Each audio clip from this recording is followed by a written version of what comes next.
I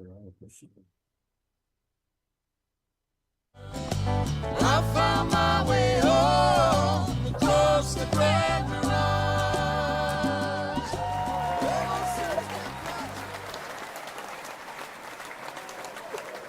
Alison Argram Show, and I'm Alison Argram. I mean, some of you may recognize me as Evil Nellie Olson from Little House on the Prairie, but tonight, thankfully, I'm Alison Argram, and this is the Alison Argram Show. And here on the Alison Argram Show, we talk about things that make you feel good, the movies and TV shows that made us feel good, and the people who made them. And people are doing things now to make the world a better and more interesting place.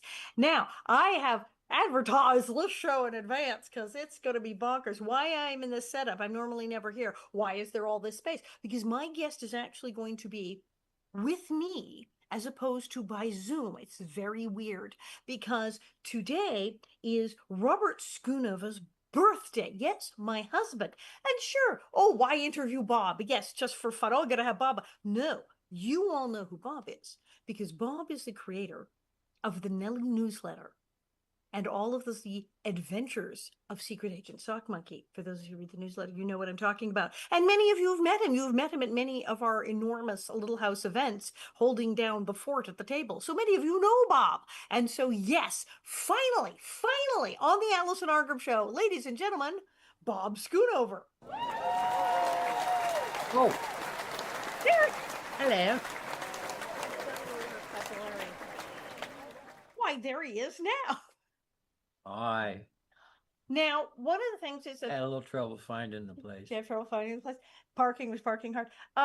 One of the things that opens the show is we have the music, and you hear "Living Large," and that is a song, yes, by Catahoula, a song called "Living Large." I know that. And you are a member of Catahoula, and you play on that very song. That is the first or second album? That's the first album. That's from the first album. That was actually recorded in our living room, not in a studio. Yeah, not this living room. No, somebody else's living Oh, room. okay. And yeah, it was fun. I like it. And that's the song is "Living Large." And do you remember anything particular about playing on it? I kept finding different things to play, and the other guitar player would say, "Hey, that's not the right chord." I'm saying, "Oh, yeah, it is. It's just different." See. So I did a lot of that. So that was fun. So, all right. So people they know you from many events and whatnot. Yeah. And today on Facebook, I even said, "Do you have questions for Bob?" And you did. So we absolutely do have that. But you are most known as the creator of the Nellie newsletter. Many of you get the Nellie newsletter. It comes out once a month and it tells you everywhere I'm going to be. But we also include, there it is, it always has the little Nellie drawing top, includes all the updates on the rest of the cast. If anybody's making a movie, has written a book, anybody from the show. If Dean Butler has a book out, Melissa Gilbert's in a TV show, it's in there. It's in there as well as my. Well, and try. you are the one who does this. Now, you don't just write it, you actually do the whole thing with MailChimp and the creation of it and the sending of it, and you write the entire thing plus the adventures of Sock Monkey. So, it starts around the 20th of the month. I send out an email to all of the people who, cast members and people who support the effort of what we're doing here. Ask them if there's anything to report. And then of the 18 or 20 emails I send out, maybe 2 will answer. So then I go do some research. And I dig up That's a hint for those of you who don't answer. So you have to answer. He's going to call you out. Yeah, and then I start writing. It takes 2 to 3 days to write it. And I have to figure out what Sock Monkey's doing next. And that's never easy. Is Sock Monkey here? Sock Monkey's in Sock Monkey. So when they say Sock Monkey in the room with you now, yes, Sock Monkey is in the room with us now. Nobody mentioned my name. What? Secret Agent Sock Monkey. How do you describe the adventures of Sock Monkey? Because people love that, but people have also said, like, what the hell? Like, how did that even start? And what is going on? How do you write these? Well, kids, I'm a little older than many of you. And when I was young, I used to go to the movies. They would have these newsreels and little serials, just a few minutes of an adventure. And it was always like, stay tuned. What will happen to Captain Rocket? Will he fall off the planet? Or, the Buck Rogers stuff and Westerns and everything. Like that. And then many, many years ago, we were going to Tennessee for Christmas. And a friend of friend of hers, anyway, neglected to get her a present, and he was beside himself. It's like, what am I going to do? I don't want to upset that one. Eee. So, we were in Tennessee. So on the way, he stopped by the University of Tennessee and picked up a rally monkey. From the games, yes. Yes. And you've noticed, you may not have seen his tattoo, but he is a Sock Monkey is a Tennessee. Hold it right in rally the center monkey. there. Hold him right up. There he is. Okay, anyway. Tennessee is a, yes, he's University of Tennessee. Go, yes, go Vols, orange rally monkey. You know, we went to lunch with everyone. Everyone exchanged gifts, and he was so embarrassed to give her the sock monkey. And we thought, ooh, this is too good. So we started writing the adventures of Sock Monkey, starting with when he met up with the gang in Knoxville. Yeah. And was introduced to Alison, and you know, poor monkey was between gigs and looking for a stiff drink and something to do, and they got him a drink and said, "Hey, want to be somebody's traveling companion?" And he said, "Sure. When do I start?" And they said, "Now, come on over here." So, Literally, that is it. Yeah, Greer came in. He said, I didn't get you anything. I got you this stupid monkey," and the stupid turned out to be like the I am best not gift stupid. ever. What do you think? I was having mixed snow angels in the snow at your folks' place Yeah. there in Tennessee, and it was a huge. I put that on Facebook. People went nuts, and there you go. So it's like stream of consciousness though, because there's a different adventure every month, and they don't always make any sense. It's not just stream of consciousness; it's stream of my consciousness, which is you know, something else, I think. So yeah, so in case you were wondering, no, I'm not writing that newsletter. I mean, he'll say, "Where are you going to be next week?" And I'll say, "Oh yeah, that's the thing in Indiana or whatever." But that's it. I'll say, "Oh yeah, the website put up the ticket sales. It's up now. You can find the link." That's it.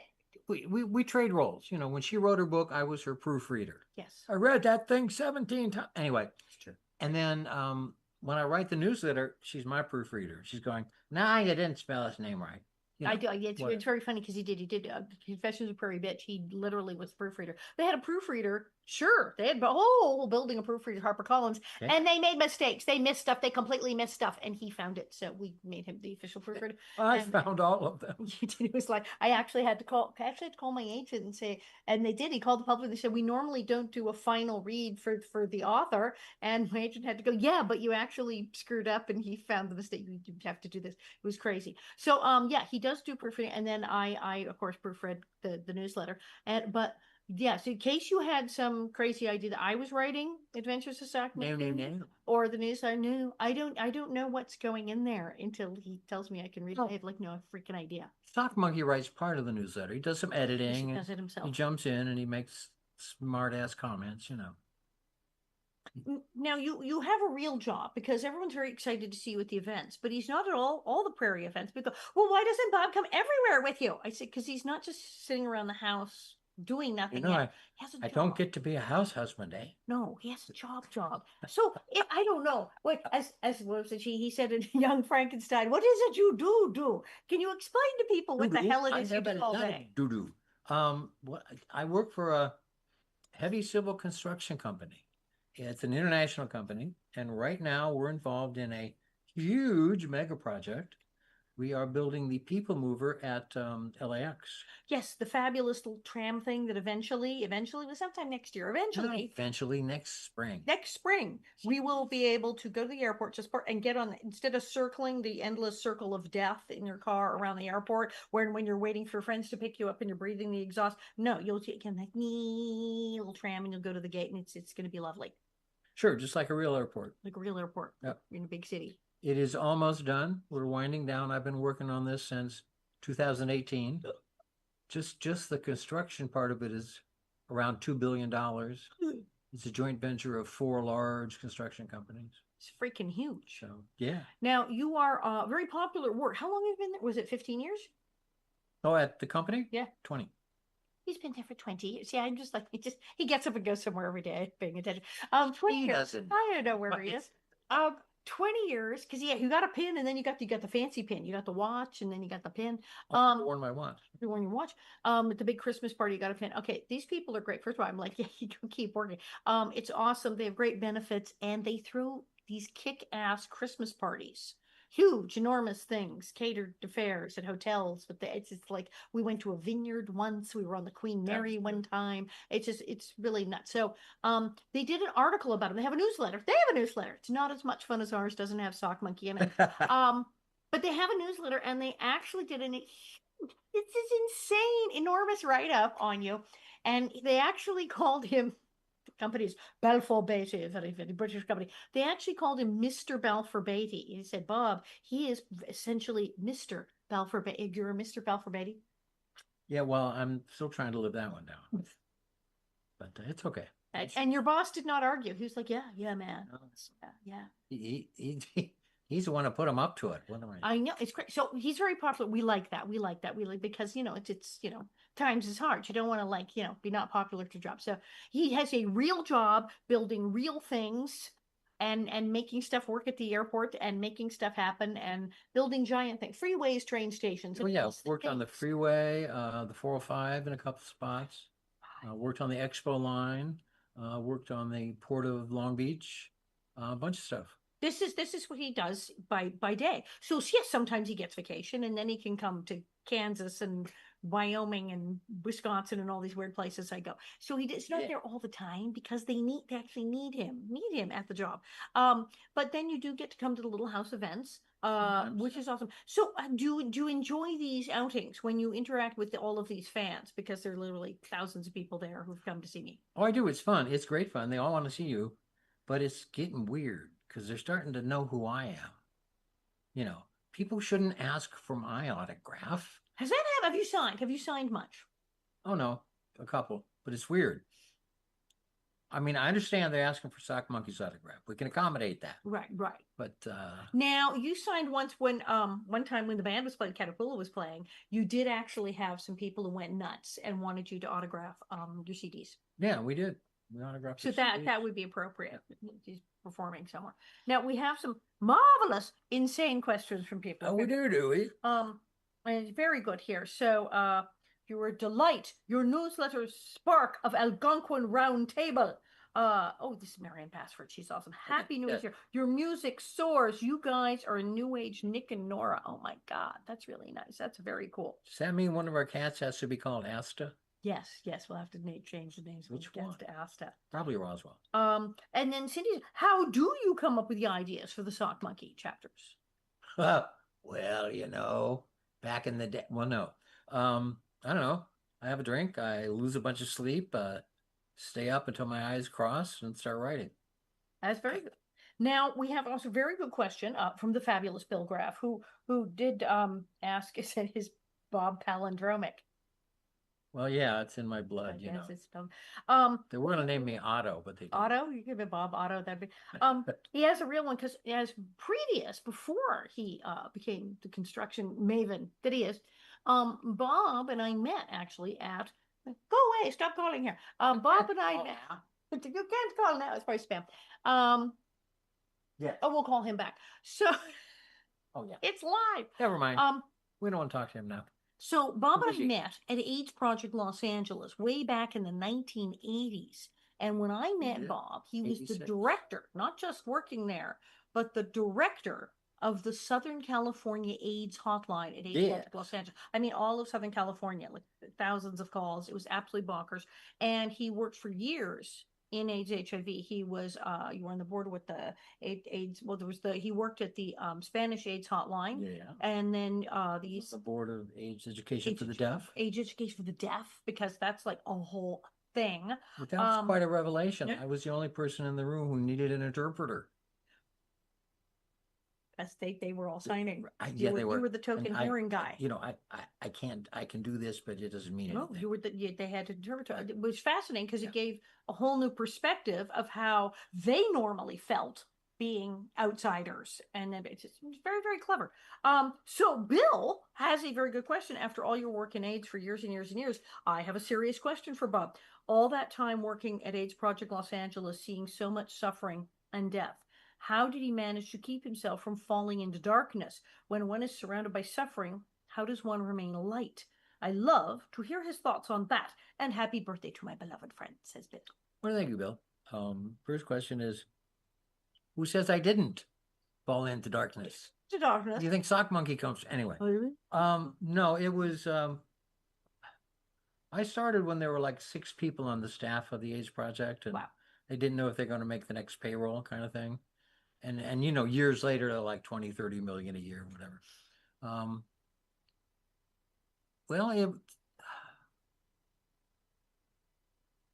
I guess the people that I worked with and seeing that we were actually able to do something, it got less frustrating as time went on in a way because there were more things you could do. At the beginning, it was like, well, yeah, that sounds like you're sick. What can I'm nothing. You know, that's not exactly what we said, but Well, right, because in the hotline, because I want to volunteer in the hotline, there you gave referrals, but in the beginning, it's like, okay, a referral to a doctor for treatment, but we haven't got any treatments. right. The referral for testing, well, they haven't gotten a test yet. There's a referral for this that doesn't exist yet. We can hang out on the Yeah. phone and talk to you though. It was that bad at the beginning. Yeah, and I guess being able to, I didn't go to a lot of funerals. I went to a lot of memorials, you know, sometimes 2 or 3 a week. And to be able to see what people had done with their lives and how they affected everyone around them, that just kind of kept me going for quite a while. I mean, I remember early in the epidemic, I had an interview from a Japanese newspaper, and they said, well, how do you stand this with all these people dying around you? And my response was like, well, I don't look at it. I don't have time. I have things to do. And so there was some avoidance there, I'm sure. Um, you know, therapy is a wonderful thing. And I've been there on both sides of the desk, I guess. Yeah, I mean, that was about it. It was the fact that we were doing something. And that's what we tried to do. I mean, in the hotline trainings and all that, to do for the community, that people, all of your friends are dying, not all of them, a lot of your friends are dying around you. People are getting sick. There's nothing that can be done. What can you do? Well, get them into the hotline, have them be able to deal with people, to be able to try to do something to have an effect on what was going on around you, made people feel a little bit less powerless. And over the time of the hotline, then eventually, yes, we have doctors. Yes, there's treatments. Yes, there's. Do you want to get in an experimental drug trial? Yes, there's this, and there were actually places to send people and testing. There was some where to send them, which was a little better. I remember there was a page, and it was the only dentists in town that would see anyone with HIV because most of the dentists said no. And there was also a list of funeral homes because funeral homes wouldn't take people. It was a very short list. It was a very short list. It was that weird back then. Things were very, very weird and scary. It was, and you know, maybe once a month I would come in and someone would have broken the front window and stole some computers and stuff, and you know, I would call the police and we would have a bomb scare and that kind of thing would go on. But that was in the very early days. We got past that, but it was interesting. For a while, I was the only one they would interview. Yes, that's right. There was only one crew in town that would interview people at the AIDS Project. Because they wouldn't come. And they wouldn't come into the building. I sat in a folding chair in the driveway and talked to them. You know, they put that little microphone on your shirt collar there and you talk and you have your interview and you're done. They're about to leave and they go, oh, here. And they go, no, it's okay. You keep, we don't need it. I had a drawer full. Part of my initiation at the hotline to let you know how bad things were and how freaked out people were and how afraid of HIV and AIDS they were was Bob would say, here, check out my drawer. And would open this drawer, and there were all the little lavalier mics, and there were the foam covers from when it had the big mic. There were the foam covers, and the drawer was full because every TV station that came down there was not taking that back with us and would refuse to take the mic back. Yes, but that was then. This is now. We have moved on from that, and things have gotten a lot better, I think. So you say, I mean, I know when I look back, I go, God, things can be bad, but nothing is as bad as it was then. It's so much better. Nope. And I don't know. I guess finding the person I married kind of made it work out. That was crazy. Okay, so we also have people saying, you know, okay, so you met someone saying, was it love at first sight? How did you know she was the one? It was not. No, it was kind of like you were quite annoying. Yeah, I was. Well, did you see the movie When Harry Met Sally? It was when Harry met Sally. It went on for years. He had a girlfriend. I had a fiance. It took years for us to go on a date. Years. We met in 86. 86, yes. I had a girlfriend and she was getting married. And so, a bunch of years later, she'd gotten a divorce and I was dumping my girlfriend. And it was kind of like, well, what are we going to do now? Because back then, the idea of starting a new relationship in the age of rampant AIDS, it was kind of like, ugh. We were going to So, wear hazmat you know, suits. It was like She said, wouldn't want to go out with me, would you? And I said, yeah. So, and literally, so that was 93. So indeed 7 years. We knew each other 7 years. We were friends. We would go places together. In fact, there was that volunteer who we were always on AIDS panels at UCLA and stuff, lecturing about AIDS. And this Mom's going to hotline Alison Argro from the speakers, blah, blah, blah, blah. And so we were everywhere. And so one volunteer started laughing and saying, "Oh, look, it's Bob Schoonover and the ever lovely Mrs. Schoonover," because I was everywhere with him. And this was a running joke. And so many years later, we're married and we ran into that guy at a party. And he actually walked up and went, and then the ever lovely Mrs. Schoonover. We went, he almost fell backwards. He almost went right in we the had to pool. catch him. He almost fell. Was right in the pool. It was great. So yeah, so people talked. It was kind of, there was a Sam and Diane kind of thing kind of going on. Like, are those two arguing or not, or is there something happening? But nothing for 7 years. It was like when Harry met Sally. We went through all the different relationships and were friends, and then finally went on a date and wound up getting married. Yeah, that was fun. Someone did ask the marvelous question, because this is a great story. We have told it, but it's a great story. What was your family's, thank you, Kathy, what was your family's initial reaction when you told them that you were marrying the woman who played Nellie Olson? Yeah, well, once we decided to get married, I figured, well, better call my parents. Because I was the oldest in my family, and I was the one who had vowed that he was never going to get married. Never. You told everyone you weren't. I know. Made life easy. It was good. So I called home and I got my dad and mom got on the extension. And folks on the in phone. Ohio then. And I told him, well, I've got a girlfriend.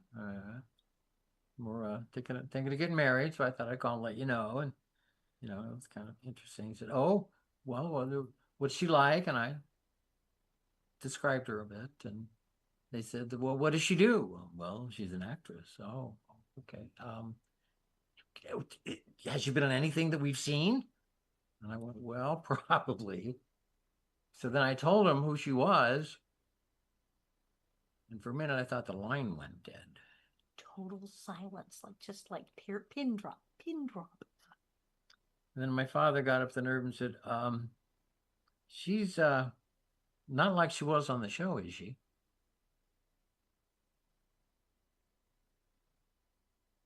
Anyway, said, "Yeah, Dad, I like a mean. It's He was good." like, "Yeah, she's horrible. That's yeah, she's a total bitch. I'm probably marrying her. What's wrong with you?" But yeah, they did. She's not like she's on the show. He says it was hysterical. They were, and I mean, they were also kind of like, called Vatican. It's a miracle he's getting married. I mean, they were a little excited that's that true. they thought he was never married. All the other kids are married. So they were so happy he's getting married. Then they were kind of horrified. But then they found out I could cook. Then they came to that's the fun. house Yeah. for the way I made dinner the night before, and then we had the rehearsal dinner, and they found out I made my turkey meatballs with sauce, and one was it your sister-in-law, your sister, someone, not since Grandma Scafidi have we had such a meatball, which for an Irish girl, I guess And that's we were planning a wedding, and we had a date all set, and I figured, okay, I better invite my parents. They're not going to come. Yeah, they won't come. I'm gonna find out they won't come. Well, then my mother won the lottery. Okay, not but like the Fantasy 5 kind of thing, not the millions. No, a lot. But a bunch. But a bunch. Enough to fly the whole family out here for my wedding. Church got a new roof. There's like a garden at the church named after. Church got a roof. Yep. All the kids got some cash, and they all flew out and rented vans, and we went to Disneyland, and it was bananas. It was bananas. That was fun. It was really good. See, that's it. It was, yes, they did react. They did have a bird.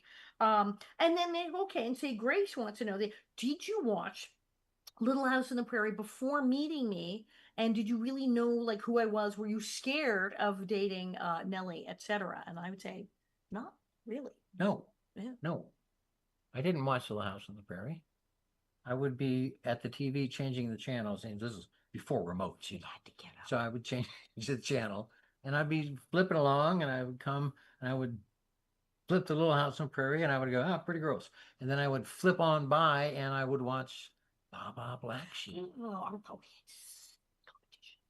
That was your competition. Well, yeah, of Baba course it Black was. Sheep, yeah. Yeah, Now that's what I watched. You watch things like Baba Black Sheep. Now I had made a point years and years ago. I had to do this of really never dating anyone who watched the show. Like, I mean, if they knew about it, it existed, it's fine. But anyone who really watched the show, because guys, especially young guys, when I was younger, who watched the show, you basically had two camps. You had either people who were completely horrified and did not want to date me and were creeped out completely that I was Nellie Olson, Yeah. or they were giant weirdos who might want me to wear the wig.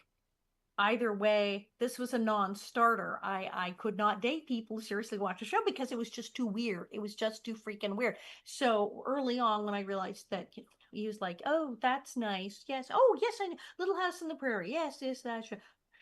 Did not care. Did Yeah, not care. No. Now, he was excited when he, and there's another question about this too. He found Let's move the question. my mother was, because my mother, who I've been posting a lot of stuff about my mother lately with the cartoons and the Casper. Norma Macmillan, the voiceover artist, and she was Casper the Friendly Ghost. She was Gumby. She was Davy of Davy and Goliath, and Sweet Polly Purebred of Underdog. And I've been posting a lot of videos of that.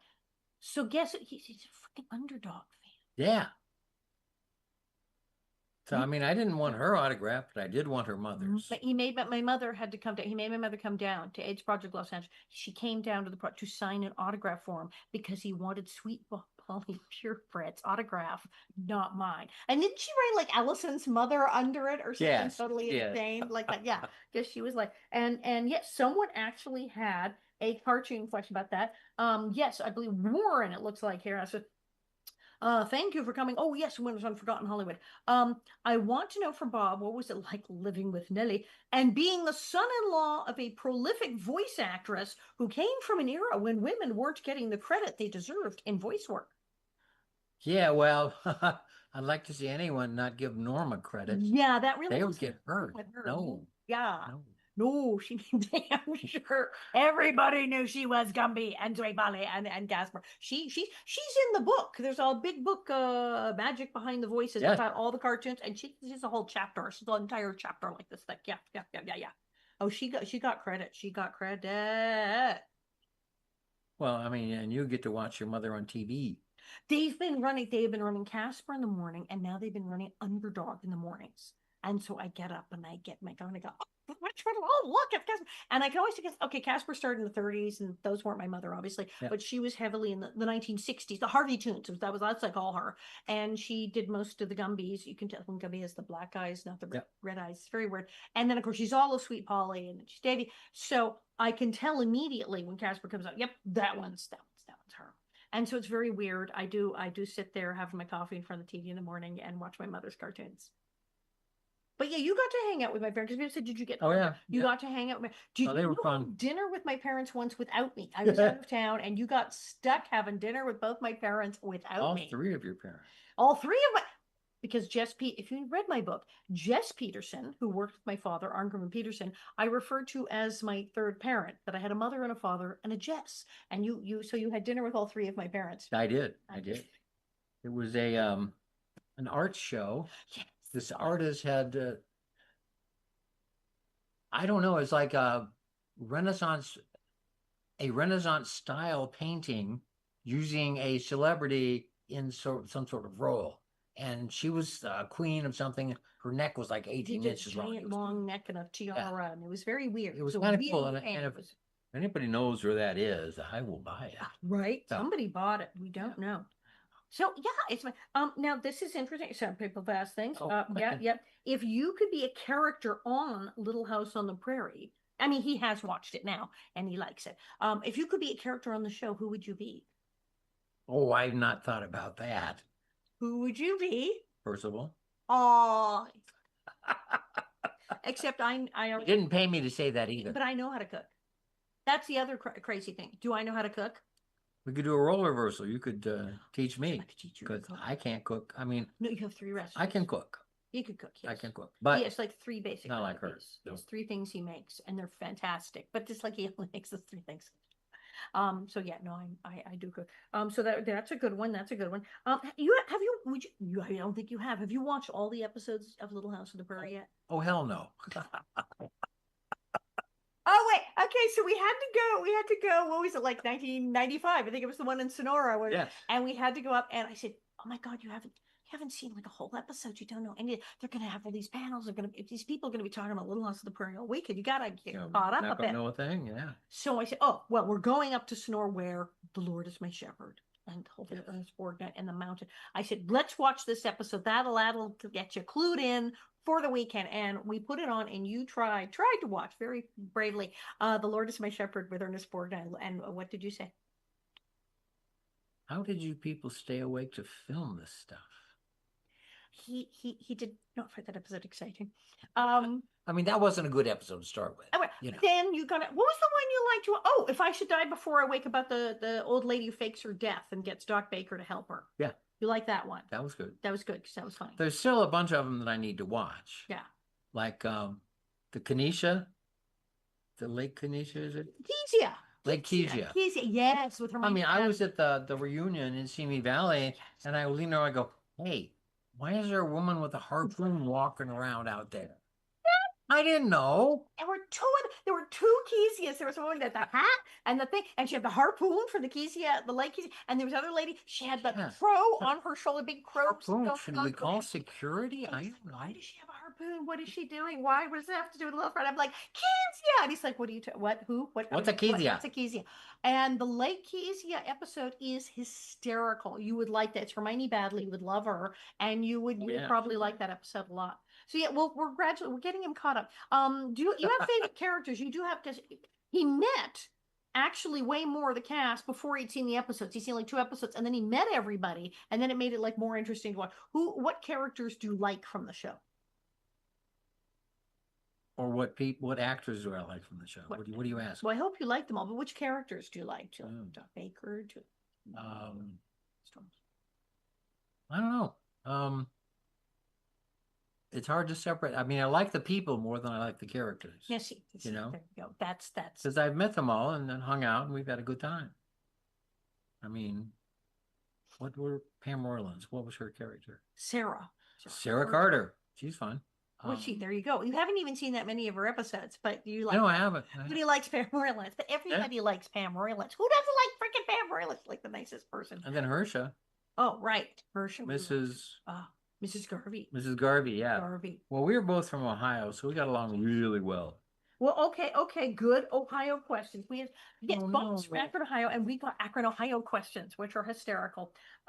So this is good. Wait, where's the hilarious one? Yes, if I remember correctly, says Chris Hine Tiso. If I remember correctly, Bob is from Cuyahoga Falls. That's correct. Cuyahoga Falls. Cuyahoga. I grew up in Stowe, and our high schools were rivals. They were. Is Bob a fan of the Michael Stanley Band? Let me just say, let's get the show on the road. That was their big hit. Yes, I was indeed. Fan. Now she says here, I haven't lived there since the 90s, but I still love Michael Stanley Band. Oh, what foods does he miss? For me, it is Lawson's chip dip, Swenson's, and Stoddar's frozen custard. I have no idea what any of these are. These are Akron delicacies. I guess. I mean, Stoddar's frozen custard, that was good. And then there was an ice cream shop up in Highland Square, Mary Coyle's. It's still there. They had great ice cream. The pizza place where we're going actually soon. Luigi's. We're going to be there. Luigi's. We're going to Luigi's. We are visiting, and we will be at Luigi's. I've been to Luigi's now. I'm bringing home more than one bottle of the salad dressing this time. They used to be open 24 hours. So when you go out to see the band and they were done, we'd all head for Luigi's. It is really good.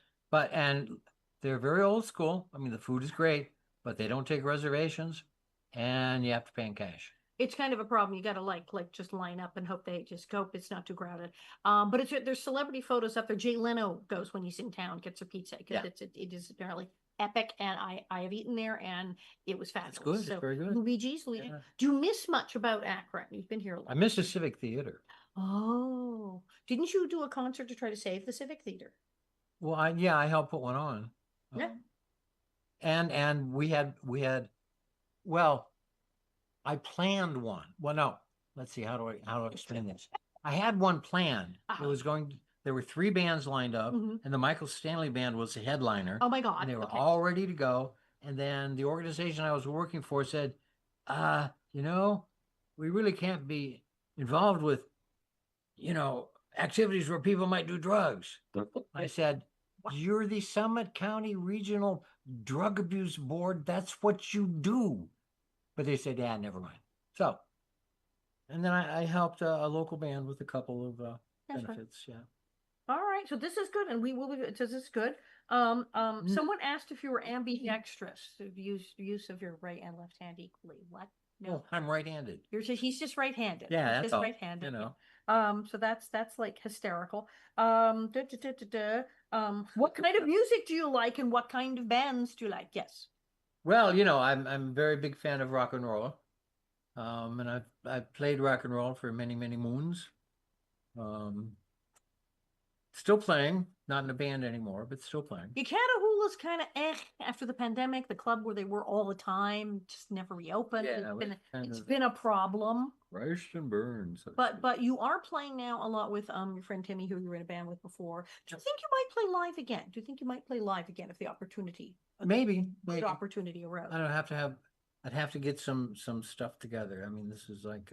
Well, then I had that episode with the cat where I had to have surgery on my hand.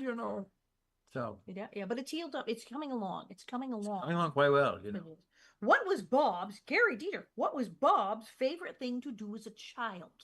What did you like to do when you were a tiny Schoonover, when you were a boy? Do I remember even?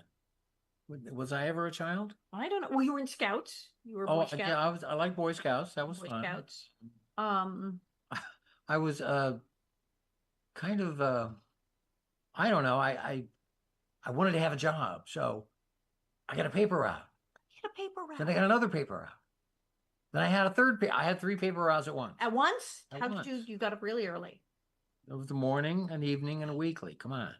All right.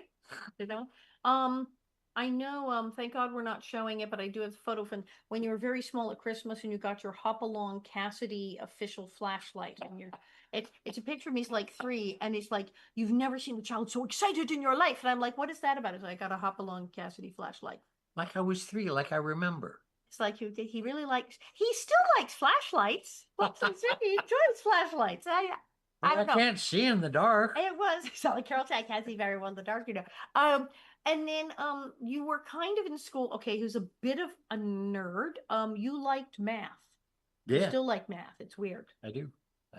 What was that thing you did? Was it in middle school or high school where you? Well, high school, I had plane geometry. Oh. And I became friends with the teacher. And then there are, in geometry you have situations and it's you try to prove different theories and solve problems.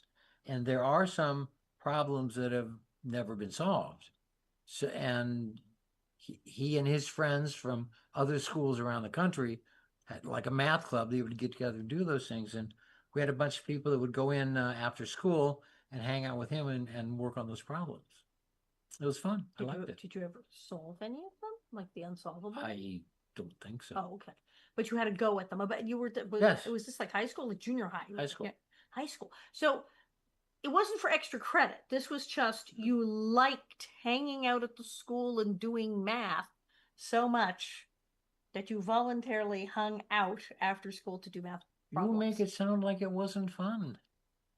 It was, I'm like, that sounds terrifying. Okay, so slight math nerd. He liked to do that.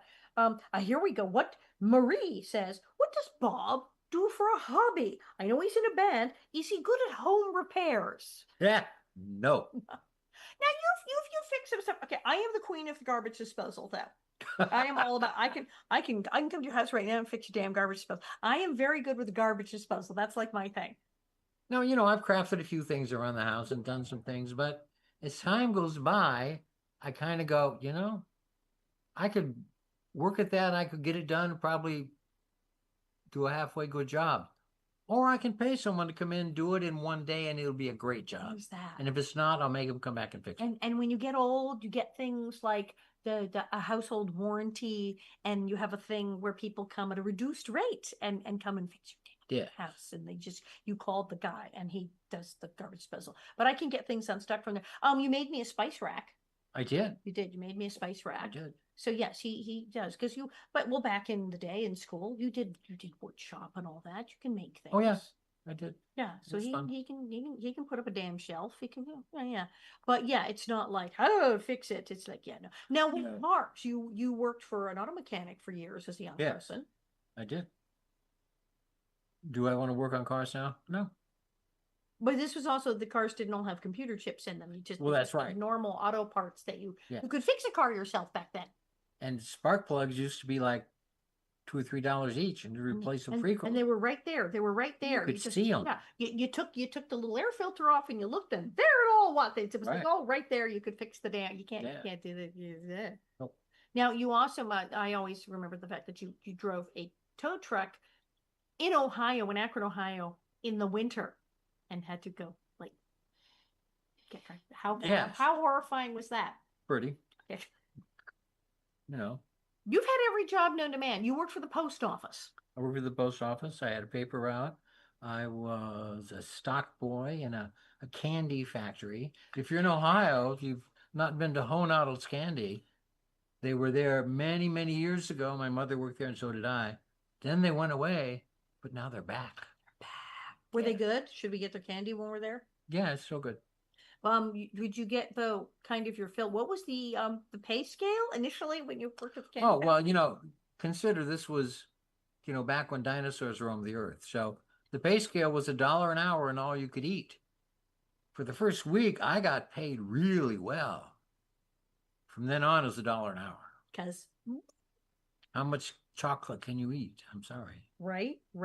You met my parents. Okay. Hobbies, repairs. No on the repairs. Oh yes, their favorite places to eat. Oh, how is your family in Tennessee? Says Sartre. Yes, they're good. Oh yeah, they're fine. All right. Yeah. And we're going. And who's going to read Night Before Christmas? I don't know. It might be the great niece. Could be you. Could be. We'll see who. Well, I'm kind of the default. I mean, if you can't find anyone else who wants to do it, yeah, get Bob. Corral one of the girls. It was kind of fun. We'll see whichever Schoonover's in the mood. The ritual is every about almost once a month we put out the newsletter. Okay. And then on Christmas Eve, I sit down and write the holiday message, which is difficult because, I want to make it interesting and meaningful and all that good stuff. And, you start with a blank piece of paper and start writing. Now you've invented so many things that have helped with all of our fandom and stuff. For instance, a thing I call the pockets, Nellie. We call them pocket Nellie. So a long time ago, I was getting this fan mail from Germany, and I don't know why, but the Germans would send these teeny tiny little envelopes. The French, love you. The French and the British, great big envelopes, and you with cardboard in them and everything. So you put the 8x10 in there. But I get these envelopes. I go, am I supposed to fold an 8x10 photo in half or something? What are they thinking? No. What am I supposed to put in there? And then that wasn't the real impetus. The thing was, one night we were out, and it was raining. I know California doesn't do that, but it did. And it was raining, and she got recognized in the line for a movie, and someone wanted her autograph. So she ended up signing a wet cocktail napkin. This was happening. What do you do? You're at the beach. You're at the movies. You're somewhere they don't have an autograph book. You're signing arms. You're signing check registers. In the old days, people would pull out scraps of paper and they'd be signing that. It's just ridiculous. And he said, this has got to stop. This has got to stop. I have an idea. So we came up with the Pocket Nellie. The Pocket Nellie. And many of you have seen this. It's that face. Wait, hold on. Yes. Yeah, that face. That face. But it's tiny. It's tiny. Yeah. And this way it fits in his pocket, in all his suit jackets, in his breast pocket. Yeah. All of my suits, whenever I put on my suit jacket, it's already stocked with a bunch of little Nellies. And so look, and it fits in the tiny little German envelopes. But on the back, look at this on the back, and stickers. He has stickers on the back.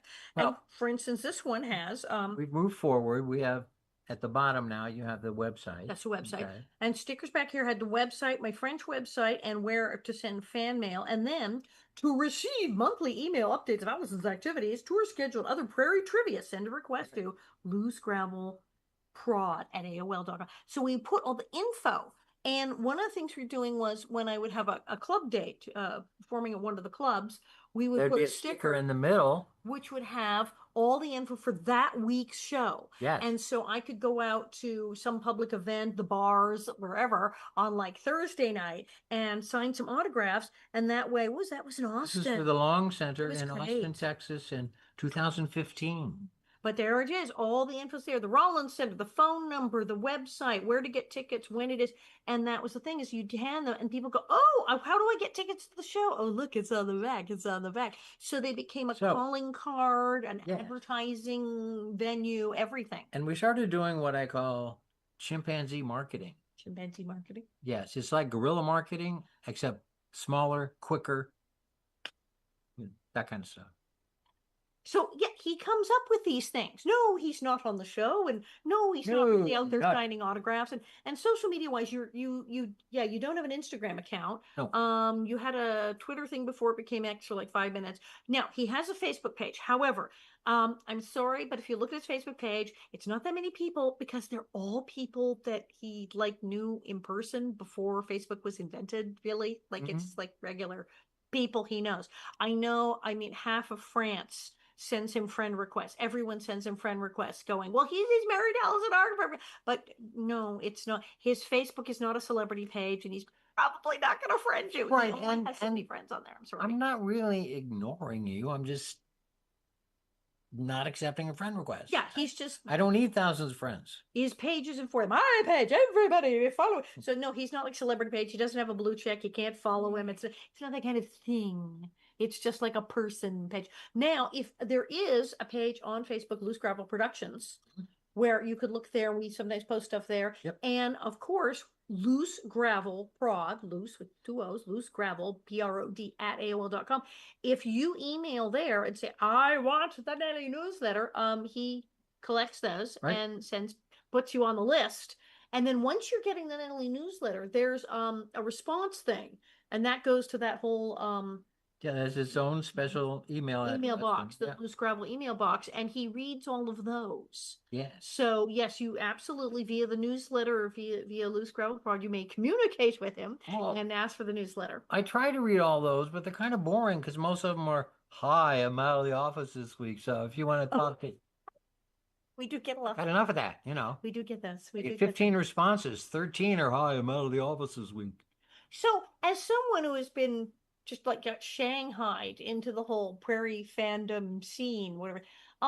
What do you think it is about Little House on the Prairie that makes people love it so much that it is like this now? Michael landed. The writing was great. The acting was great. There's nobody is slacking on that show. The acting is great. The directing is great. It was shot on film. It was shot like you were doing a movie. Yeah. So things don't last forever. The themes are universal themes. Are we going to make the harvest? Will we have any money? What are we going to do? And that mean girl down the road is being nasty to you. So how do you deal with that without hitting her with something? Or hitting her with something as they did. You can do that too. Or just that. Push her down a wheelchair, something. Yeah. And it translates to every society, everywhere. There are people in grass huts in Africa who have managed to get a TV and are watching Little House on the Prairie, and they can relate. Ooh, if the crops don't come in, we might have to move. What are we going to do? So, it's universal. And, You are correct. You come up with things. He doesn't plan to come up with these things, but he just comes up with these things what are you blaming me on now? What? Become so quotable. One day, he came up with, never underestimate the power of the prairie. I think that was my best one. Yeah. I think so. And we use that a lot. Things will happen. Never underestimate the power of the prairie. Right, right. So yeah, I'm eternally quotable. I don't make a lot of sense, but I'm quotable. So what event are you coming to next? Well, you're not coming to Indiana. I'm going to be in Indiana and then I'm going to be in Pepin, Wisconsin. You're not coming to those. No, no, no, Coming to no. those? No. No, I have a Very real nice. job. I have to work. They actually they like him and they want him there.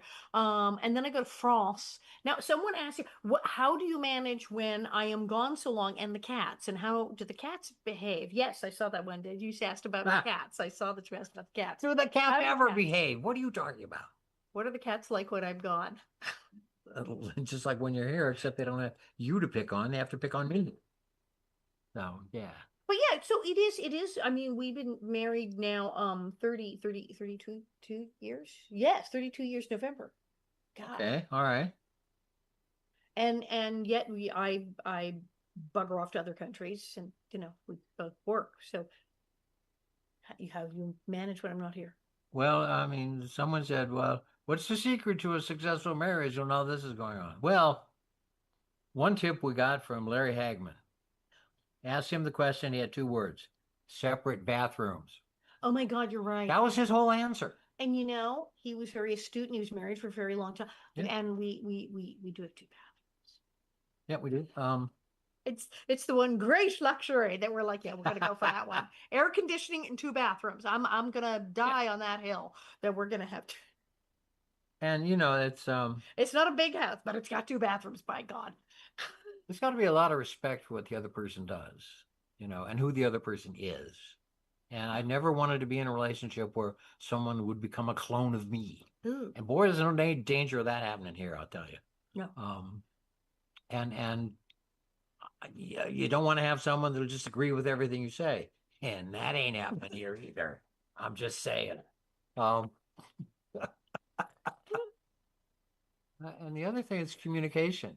Yeah, she'll be in France or Belgium or somewhere, but we talk at least once a day, sometimes 2 or 3 times. I got a great phone plan, and they got WhatsApp and Facebook and all that stuff. You can Right, you and can back in the day before there were cell phones, that costs a lot of money.